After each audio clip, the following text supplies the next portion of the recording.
ইতিমধ্যেই, অন্যদিকে আজকে বিপর্যয় স্থল, সেখানে সকাল থেকে উদ্ধার কাজও চলছে পুরোদমে। ঐশী মুখোপাধ্যায় সরাসরি রয়েছেন আমাদের সঙ্গে সেখান থেকেই।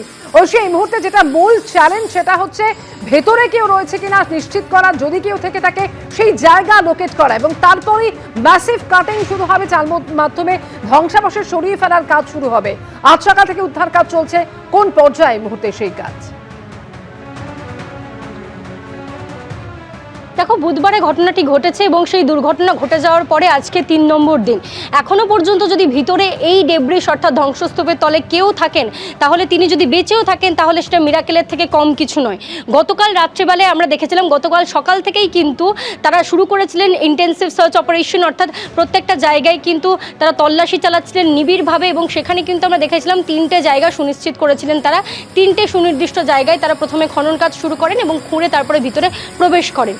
কিন্তু তারপরে আমরা জানতে পারি যে গতকাল রাত্রেবেলায় কিন্তু এনডিআরএফ সূত্রে এমনটাই খবর, গতকাল গভীর রাতে এবং আজকে ভোরবেলাতে কিন্তু তারা কিছু শ্যাডো এরিয়া, অর্থাৎ এগুলোর ভিতরেই যে সমস্ত জায়গা যেগুলো দৃষ্টির অলক্ষ্যে ছিল, সেই সমস্ত শ্যাডো এরিয়াগুলোতে তারা কিন্তু ম্যাসিভ কাটিং ইতিমধ্যেই শুরু করেছেন এবং কিছু কিছু জায়গায় কাটিং করে কিন্তু তারা ভিতরে প্রবেশ করারও চেষ্টা করেছেন। এবং যত দূর পর্যন্ত যাওয়া যায়, অর্থাৎ যতটা হাত দিয়ে ভেঙে পসিবল হচ্ছিল না, সেগুলো যন্ত্রের মাধ্যমে ভেঙে তারা ভিতরে প্রবেশ করার চেষ্টা করেছেন এবং সুনিশ্চিত করার চেষ্টা করেছেন সেখানে আর কেউ আটকে নেই। এনডিআরএফের আধিকারিকরা যেমনটা জানিয়েছিলেন যে তারা এই যে ভিকটিম লোকেটিং ক্যামেরার ব্যবহার করছেন এবং তার সঙ্গে ব্যবহার করছেন স্ক্যানিংয়ের, ম্যাপিংয়ের, এবং যেভাবে প্রথম দিন থেকে লাইভ ডিটেকশন তারা করছিলেন সেভাবেই লাইভ ডিটেক্ট করার যে সমস্ত ডিভাইস মেশিনগুলো রয়েছে সেগুলোও কিন্তু গতকালে ব্যবহার করা হয়েছে। আজকে সকালেও কিন্তু প্রাণের তল্লাশি এভাবেই চলছে। যদি কোনো মিরাকেল ঘটে থাকে, জীবিত অবস্থায় যদি কেউ ভিতরে আটকে থাকেন, তাহলে তাকে মানে বলা যেতে পারে সুরক্ষিতভাবে বের করে আনার দায়িত্ব তাদের, এবং সেটাকেই তারা সুনিশ্চিত করতে চাইছেন যে ভিতরে যেন আর কেউ আটকে না থাকে। ভিতরে যখনই তারা নিশ্চিত হতে পারবেন যে ভেতরে আর কেউ জীবিত অবস্থায় আটকে নেই, তারপরে কিন্তু তারা এই ধ্বংসস্তূপ সরানোর কাজ শুরু করবেন। তবে সেক্ষেত্রেও কিন্তু তারা অন্য একটি স্ট্র্যাটেজির কথা আমাদেরকে বলেছিলেন যে 4টি জায়গায় ভাগ করে নেওয়া হবে এবং 4টি জোনকে একে একে কিন্তু তারা ছাড়পত্র দেবেন যে সেখানে আর কেউ আটকে নেই। টেকনিক্যাল টিম তারপরে সুনিশ্চিত করবেন প্রযুক্তির মধ্যে দিয়ে যে সেখানে আর কেউ আটকে নেই। তার পরবর্তী সময়েই কিন্তু যে সমস্ত ভারী যন্ত্রপাতি, অর্থাৎ বুলডোজার হোক কিংবা অন্যান্য যন্ত্রপাতি, সেগুলো ব্যবহার করা হবে। গতকাল দেখেছিলাম ভারতীয় রেলের পক্ষ থেকে অক্সিকাটার এবং প্লাজমা কাটার নিয়ে আসা হয়েছে, সেগুলোর মধ্যে থেকে একটি ব্যবহার করা হয়েছে এবং অন্যান্য অক্সিকাটার, প্লাজমা কাটারগুলো কিন্তু আগামীতে ব্যবহার করা হবে যখন এই ডেব্রিস সম্পূর্ণভাবে সরানোর সিদ্ধান্ত নেওয়া হবে। তবে এখনও পর্যন্ত কিন্তু এনডিআরএফ কোনো চূড়ান্ত সিদ্ধান্ত নেয়নি এই ম্যাসিভ কাটিংয়ের দিকে এগোনোর ক্ষেত্রে। এখনও পর্যন্ত এনডিআরএফের আধিকারিকরা তারা সমন্বয়ের সঙ্গে আলোচনার মাধ্যমে তারা সিদ্ধান্ত নেওয়ার দিকে এগিয়ে যাচ্ছেন যে পরবর্তী সময়ে ঠিক কীভাবে উদ্ধার কার্য চালানো হবে, এবং উদ্ধার কার্য কিন্তু এখনও চলছে। যদিও বা গতকাল 11 জনের যে টিম, সেই টিম এসেছিল এবং সেই এনকোয়ারি কমিটির মধ্যে থেকে সিপি আমাদেরকে জানান সকলকে যে সেখানে কিন্তু আর কোনো স্মেল বা গন্ধ পাওয়া যাচ্ছে না। তাই এটা সুনিশ্চিত তারা হতে চাইছেন যে ভিতরে আর যেন একজনও আটকে না থাকেন। সেটা সুনিশ্চিত হয়ে গেলেই কিন্তু এই সম্পূর্ণ এলাকা আস্তে আস্তে ফাঁকা করা শুরু করা হবে এবং সেক্ষেত্রে কিন্তু ভারী যে সমস্ত যন্ত্রপাতিগুলো রয়েছে, সেটা বুলডোজার হোক বা হাইড্রা, সেগুলো ব্যবহার করা শুরু হবে। এবং এনডিআরএফ কিন্তু এক্ষেত্রে চূড়ান্ত সিদ্ধান্ত নেবে। মুখ্যমন্ত্রীও জানিয়েছেন এনডিআরএফই চূড়ান্ত সিদ্ধান্ত নেবে। যেরকম দেখতে পাচ্ছ প্রথম দিন থেকে যেভাবে সমন্বয়ের মাধ্যমে কাজ চলছে, সেনাবাহিনী, এনডিআরএফ, ডিএমজি, কেএমসি এবং পুলিশ রয়েছে উপস্থিত, এবং তার সঙ্গে প্রথম দফাতে দমকল বাহিনীরা হাত লাগিয়েছিল, সেভাবেই কিন্তু কাজ চলছে। তবে প্রথম দিন, দ্বিতীয় দিনের যে ছবিটা ছিল যে অ্যাম্বুলেন্স এলে অ্যাম্বুলেন্স কিন্তু বাইরেও যাচ্ছিল, অর্থাৎ এখানে যারা আক্রান্ত ছিলেন তাদেরকে নিয়ে বেরোনো যাচ্ছিল, অ্যাম্বুলেন্স হাসপাতালের উদ্দেশ্যে রওনা দিচ্ছিল, কিন্তু গতকাল থেকে এখান থেকে কিন্তু একটাও অ্যাম্বুলেন্স বেরোয়নি। অ্যাম্বুলেন্স এসেছে, শিফট চেঞ্জ হয়েছে, কিন্তু অ্যাম্বুলেন্স এখান থেকে বেরোয়নি, অর্থাৎ উদ্ধার কিন্তু কাউকে করা সম্ভব হয়নি। ভিতরে আর কেউ আছেন কিনা সেটাকে একদম সর্বতোভাবে সুনিশ্চিত হতে চাইছেন তারা। একদম 100% সুনিশ্চিত হওয়ার পরে কিন্তু এই যে ধ্বংসস্তূপ রয়েছে, একটা বিশালাকার ধ্বংসস্তূপ, সেই জায়গা পরিষ্কার করার কাজ শুরু হবে। এখানে যেহেতু কংক্রিটের স্ট্রাকচার এবং এর নিচে আরেকটিও ছাদ ছিল, এবং যে লোহার কাঠামো রয়েছে সেই লোহার কাঠামো হাত দিয়ে সরানো সম্ভব নয়, এবং সে কারণেই কিন্তু বড় বড় যে সমস্ত যন্ত্রগুলো রয়েছে সেগুলোর সাহায্য নেওয়া হবে, এবং তার আগে কিন্তু সম্পূর্ণভাবে সুনিশ্চিত হতে হবে ভিতরে কেউ রয়েছেন কিনা, এবং সেই প্রক্রিয়াই এখনো চলছে। ধন্যবাদ ঐশী তোমাকে। শনিবার বাড়ি ফেরার কথা থাকলেও শেষ পর্যন্ত ফিরল নিথর দেহ। তারাতলা কাণ্ডে মৃত্যু হয়েছে শ্যামনগরের শ্রমিক সুমন কর্মকারের।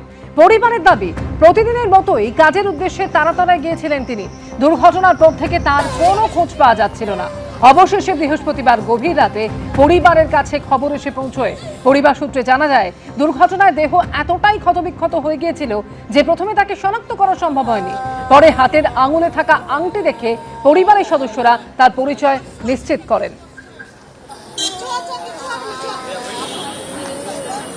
ওটা তো আগেই শনাক্ত করা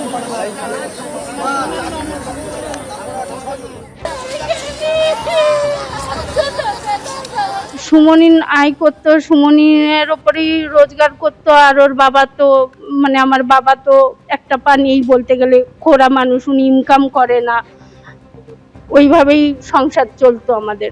এখন কিভাবে সংসার করবে সেটাই প্রশাসনের কাছে আমার একটাই কথা, সরকারের কাছে, যে আমাদের পাশে এসে দাঁড়াক। এই সময় আমরা চাইছি সে চাকরির দিক দিয়ে হোক বা আর্থিক সাহায্যের দিক দিয়ে হোক, সব দিকে আমাদের হেল্প করুক।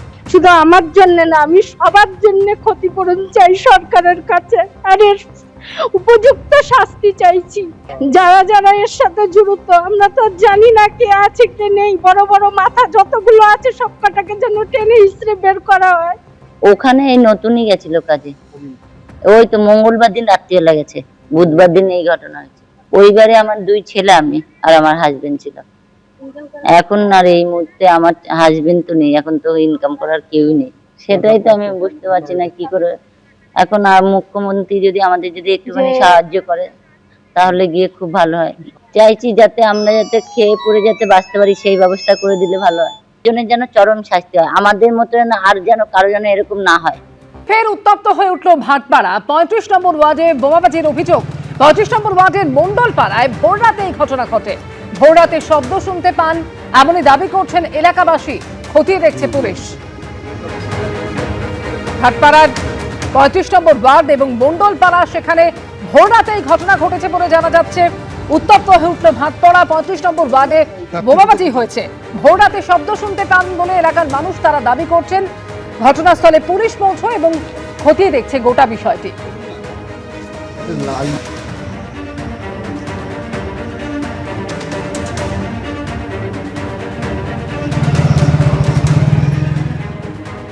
সিমলায় নিয়ন্ত্রণ হারিয়ে গভীর খাদে পড়ল দুধের গাড়ি। মৃত্যু হয়েছে 6 জনের।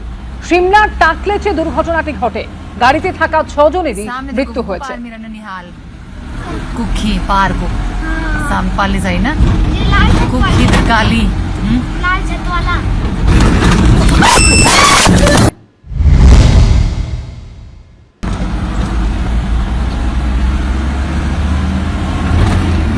सामने देखो गुगु पार मेरा निहाल कुखी पार को साम पाले जाए ना कुखी काली लाल छत वाला मेरे मामी पर मेजर आई भगवाना ये क्यों देता कौन क्यों कुरानी तो क्यों সিমলার টাকলেচ, আর সেখানেই এই দুর্ঘটনা ঘটে। যে দুর্ঘটনায় গাড়িতে থাকা 6 জনেরই মৃত্যু হয়েছে। গভীর খাদে পড়ে যায় গাড়ি।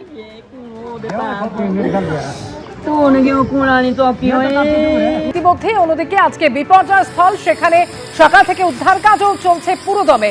ঐশী মুখোপাধ্যায় সরাসরি রয়েছেন আমাদের সঙ্গে সেখান থেকেই। ঐশী, এই মুহূর্তে যেটা মূল চ্যালেঞ্জ সেটা হচ্ছে ভেতরে কেউ রয়েছে কিনা নিশ্চিত করা, যদি কেউ থেকে থাকে সেই জায়গা লোকেট করা, এবং তারপরেই ম্যাসিভ কাটিং শুরু হবে, যার মাধ্যমে ধ্বংসাবশেষ সরিয়ে ফেলার কাজ শুরু হবে। আজ সকাল থেকে উদ্ধার কাজ চলছে। কোন পর্যায়ে এই মুহূর্তে সেই কাজ? দেখো, বুধবারে ঘটনাটি ঘটেছে এবং সেই দুর্ঘটনা ঘটে যাওয়ার পরে আজকে 3 নম্বর দিন। এখনো পর্যন্ত যদি ভিতরে এই ডেব্রিস অর্থাৎ ধ্বংসস্তূপের তলে কেউ থাকেন, তাহলে তিনি যদি বেঁচেও থাকেন তাহলে সেটা মিরাকেলের থেকে কম কিছু নয়।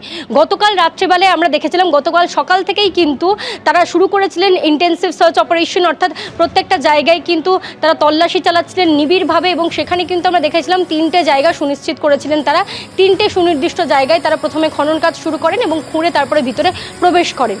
কিন্তু তারপরে আমরা জানতে পারি যে গতকাল রাত্রেবেলায় কিন্তু এনডিআরএফ সূত্রে এমনটাই খবর, গতকাল গভীর রাতে এবং আজকে ভোরবেলাতে কিন্তু তারা কিছু শ্যাডো এরিয়া, অর্থাৎ এগুলোর ভিতরে যে সমস্ত জায়গা যেগুলো দৃষ্টির অলক্ষ্যে ছিল সেই সমস্ত শ্যাডো এরিয়াগুলোতে তারা কিন্তু ম্যাসিভ কাটিং ইতিমধ্যেই শুরু করেছেন এবং কিছু কিছু জায়গায় কাটিং করে কিন্তু তারা ভিতরে প্রবেশ করারও চেষ্টা করেছেন এবং যত দূর পর্যন্ত যাওয়া যায়, অর্থাৎ যতটা হাত দিয়ে ভেঙে পসিবল হচ্ছিল না সেগুলো যন্ত্রের মাধ্যমে ভেঙে তারা ভিতরে প্রবেশ করার চেষ্টা করেছেন এবং সুনিশ্চিত করার চেষ্টা করেছেন সেখানে আর কেউ আটকে নেই।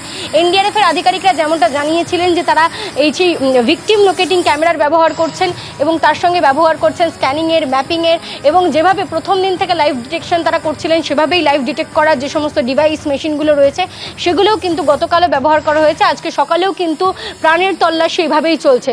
যদি কোনো মিরাকেল ঘটে থাকে, জীবিত অবস্থায় যদি কেউ ভিতরে আটকে থাকেন তাহলে তাকে মানে বলা যেতে পারে সুরক্ষিতভাবে বের করে আনার দায়িত্ব তাদের এবং সেটাকেই তারা সুনিশ্চিত করতে চাইছেন যে ভিতরে যেন আর কেউ আটকে না থাকে।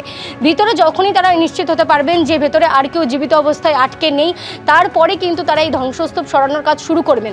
তবে সেক্ষেত্রেও কিন্তু তারা অন্য একটি স্ট্র্যাটেজির কথা আমাদেরকে বলেছিলেন যে 4টি জায়গায় ভাগ করে নেওয়া হবে এবং 4টি জোনকে একে একে কিন্তু তারা ছাড়পত্র দেবেন যে সেখানে আর কেউ আটকে নেই। টেকনিক্যাল টিম তারপরে সুনিশ্চিত করবেন প্রযুক্তির মধ্যে দিয়ে যে সেখানে আর কেউ আটকে নেই। তার পরবর্তী সময়েই কিন্তু যে সমস্ত ভারী যন্ত্রপাতি অর্থাৎ বুলডোজার হোক কিংবা অন্যান্য যন্ত্রপাতি সেগুলো ব্যবহার করা হবে। গতকাল দেখেছিলাম ভারতীয় রেলের পক্ষ থেকে অক্সিকাটার এবং প্লাজমা কাটার নিয়ে আসা হয়েছে, সেগুলোর মধ্যে থেকে একটি ব্যবহার করা হয়েছে এবং অন্যান্য অক্সিকাটার প্লাজমা কাটারগুলো কিন্তু আগামীতে ব্যবহার করা হবে যখন এই ডেব্রি সম্পূর্ণভাবে সরানোর সিদ্ধান্ত নেওয়া হবে। তবে এখনও পর্যন্ত কিন্তু এনডিআরএফ কোনো চূড়ান্ত সিদ্ধান্ত নেয়নি এই ম্যাসিভ কাটিংয়ের দিকে এগোনোর ক্ষেত্রে। এখনও পর্যন্ত এনডিআরএফের আধিকারিকরা তারা সমন্বয়ের সঙ্গে আলোচনার মাধ্যমে তারা সিদ্ধান্ত নেওয়ার দিকে এগিয়ে যাচ্ছেন যে পরবর্তী সময়ে ঠিক কীভাবে উদ্ধার কার্য চালানো হবে এবং উদ্ধার কার্য কিন্তু এখনও চলছে। যদিও বা গতকাল 11 জনের যে টিম সেই টিম এসেছিল এবং সেই এনকোয়ারি কমিটির মধ্যে থেকে সিপি আমাদেরকে জানান সকলকে যে সেখানে কিন্তু আর কোনো স্মেল বা গন্ধ পাওয়া যাচ্ছে না। তাই এটা সুনিশ্চিত তারা হতে চাইছেন যে ভিতরে আর যেন একজনও আটকে না থাকেন।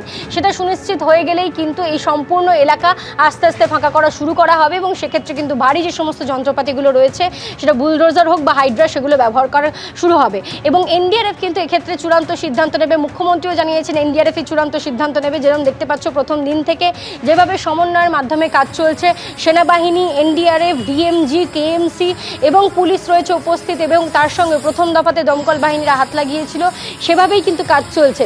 তবে প্রথম দিন দ্বিতীয় দিনের যে ছবিটা ছিল যে অ্যাম্বুলেন্স এলে অ্যাম্বুলেন্স কিন্তু বাইরেও যাচ্ছিল, অর্থাৎ এখানে যারা আক্রান্ত ছিলেন তাদেরকে নিয়ে বেরোনো যাচ্ছিল, অ্যাম্বুলেন্স হাসপাতালের উদ্দেশ্যে রওনা দিচ্ছিল, কিন্তু গতকাল থেকে এখান থেকে কিন্তু একটাও অ্যাম্বুলেন্স বেরোয়নি। অ্যাম্বুলেন্স এসেছে, শিফট চেঞ্জ হয়েছে, কিন্তু অ্যাম্বুলেন্স এখান থেকে বেরোয়নি, অর্থাৎ উদ্ধার কিন্তু কাউকে করা সম্ভব হয়নি। ভিতরে আর কেউ আছেন কিনা সেটাকে একদম সর্বতোভাবে সুনিশ্চিত হতে চাইছেন তারা।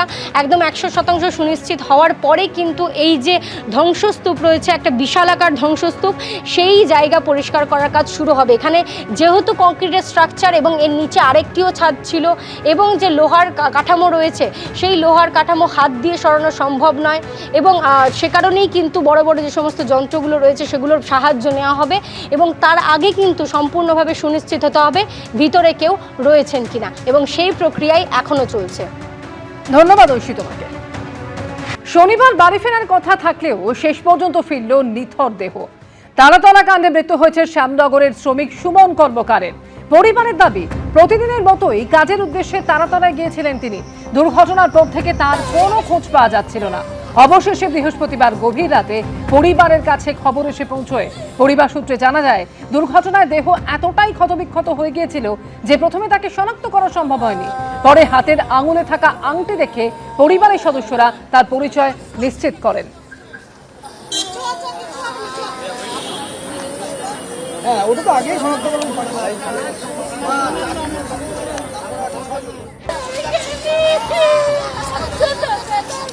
সুমনি আয় করতো, সুমনির ওপরই রোজগার করতো। আর ওর বাবা তো মানে আমার বাবা তো একটা পা নেই বলতে গেলে, খোরা মানুষ, উনি ইনকাম করে না, ওইভাবেই সংসার চলতো আমাদের। এখন কিভাবে সংসার করবে সেটাই প্রশাসনের কাছে আমার একটাই কথা, সরকারের কাছে, যে আমাদের পাশে এসে দাঁড়াক। এই সময় আমরা চাইছি সে চাকরির দিক দিয়ে হোক বা আর্থিক সাহায্যের দিক দিয়ে হোক, সব দিকে আমাদের হেল্প করুক। শুধু আমার জন্য না, আমি সবার জন্য ক্ষতিপূরণ চাই সরকারের কাছে। আর এর উপযুক্ত শাস্তি চাইছি। যারা যারা এর সাথে জড়িত আমরা তো জানি না কে আছে কে নেই, বড় বড় মাথা যতগুলো আছে সব কটাকে যেন টেনে হিসেবে বের করা হয়। ওখানে এই নতুনই গেছিল কাজে, ওই তো মঙ্গলবার দিন রাত্রিবেলা গেছে, বুধবার দিন এই ঘটনা হয়েছে। পরিবারে আমার দুই ছেলে, আমি আর আমার হাজবেন্ড ছিল। এখন আর এই মুহূর্তে আমার হাজবেন্ড তো নেই, এখন তো ইনকাম করার কেউই নেই। সেটাই তো আমি বুঝতে পারছি না কি করে। এখন আর মুখ্যমন্ত্রী যদি আমাদের যদি একটুখানি সাহায্য করে তাহলে গিয়ে খুব ভালো হয়।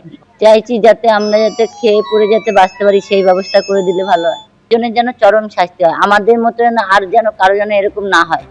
সিমলায় নিয়ন্ত্রণ হারিয়ে গভীর খাদে পড়ল দুধের গাড়ি, মৃত্যু হয়েছে 6 জনের।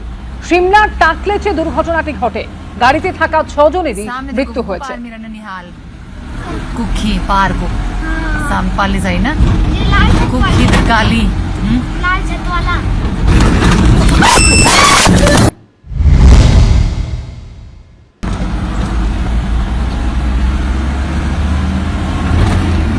सामने देखो गुगु पार मेरा ननिहाल कुखी पार को साम पाले जाई ना कुखी काली लाल छत वाला मेरे माटी पर में से आई भगवान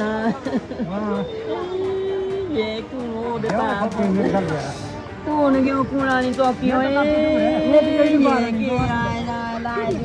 সিমলার টাকলেচ, আর সেখানেই এই দুর্ঘটনা ঘটে, যে দুর্ঘটনায় গাড়িতে থাকা 6 জনেরই মৃত্যু হয়েছে। গভীর খাদে পড়ে যায় গাড়ি। तू ने क्यों कुणानी तो क्यों এবিপি আনন্দ, এগিয়ে থাকে, এগিয়ে রাখে।